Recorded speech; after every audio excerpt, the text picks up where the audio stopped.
Mark நற்செய்தி 10ஆம் அதிகாரம். இதை கேட்டுக்கொண்டிருந்த 10 பேரும் யாக்கோபு மீதும் யோவான் மீதும் கோபம் கொள்ளத் தொடங்கினர்.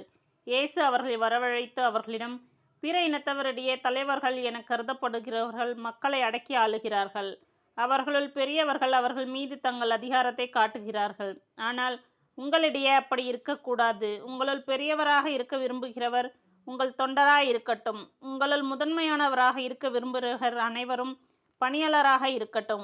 ஏனெனில் மானிட மகன் தொண்டு ஏற்பதற்கு அல்ல, மாறாக தொண்டு ஆற்றுவதற்கும் பலருடைய மீட்புக்கு ஈடாக தம் உயிரை கொடுப்பதற்கும் வந்தார் என்று கூறினார். பார்வையற்ற பார்த்திமேயும் பார்வை பெறுதல். இயேசுவும் அவருடைய சீடரும் எரிகோவுக்கு வந்தனர். அவர்களும் திரளான மக்கள் கூட்டமும் எரிகோவை விட்டு வெளியே சென்றபோது, திமேயுவின் மகன் பார்த்திமேயு வழியோரம் அமர்ந்திருந்தார். பார்வையற்ற அவர் பிச்சை எடுத்து கொண்டிருந்தார்.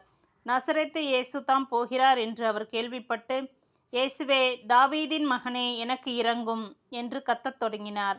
பேசாதிருக்குமாறு பலர் அவரை அதட்டினர். ஆனால் அவர், தாவீதின் மகனே, எனக்கு இரங்கும் என்று இன்னும் உரக்க கத்தினார். இயேசு நின்று, அவரை கூப்பிடுங்கள் என்று கூறினார்.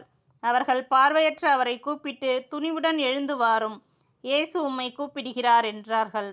அவரும் தம் மேலுடையை எறிந்துவிட்டு குதித்தெழுந்து இயேசுவிடம் வந்தார். இயேசு அவரை பார்த்து, உமக்கு நான் என்ன செய்ய வேண்டும் என்று விரும்புகிறீர் என்று கேட்டார்.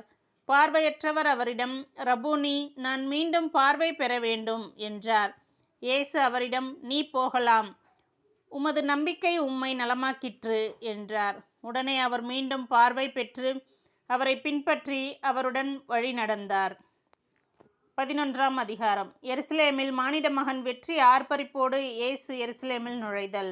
இயேசு தம் சீடரோடு ஒலிவமலை அருகிலுள்ள பெத்பகு பெத்தானியா என்னும் ஊர்களுக்கு வந்து எருசலேமின் நெருங்கிய பொழுது இரு சீடர்களை அனுப்பி, உங்களுக்கு எதிரே இருக்கும் ஊருக்குள் போங்கள்.